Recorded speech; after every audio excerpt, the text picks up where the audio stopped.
রাধে রাধে। তো দেখো গোপু সোনার গলায় হঠাৎ আজকে মেডেল কেন? কারণ সেই দিন রাত্রিবেলা তো এই ডিস্ট্রিক্ট চ্যাম্পিয়নে যেই ড্রয়িং কম্পিটিশান হয়েছিল সেখানে আমার ছেলে এটা পেয়েছে। 21 থেকে 50-এর মধ্যে ছিল। তো গোপু সোনাকে দেখানো হয়নি এবং তার সার্টিফিকেটটাও দেখানো হয়নি। তো গোপু সোনাকে আজকে দেখালাম, কারণ এটা যথাস্থানে রেখে দেবো। এবং গোপু সোনা দৃষ্টি সহকারে দেখছে। তো আমার ছেলেকে মানে আমার ছোট্ট সোনাকে এইভাবে আশীর্বাদ করো গোপু সোনা, এটাই আশীর্বাদ করো, এটাই চাই। আর আমাদের ছোট্ট গোপু সোনা দেখো বসে আছে চুপচাপ করেই।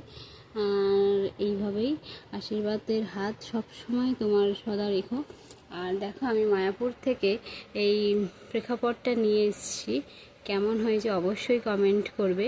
এবং এখানে রাধা মাধব, গৌর নিতাই, গুরুদেব, নৃসিংহদেব, জগন্নাথ দেব এবং সকলেই আছে, সকল গুরুদেব এখানে আছে।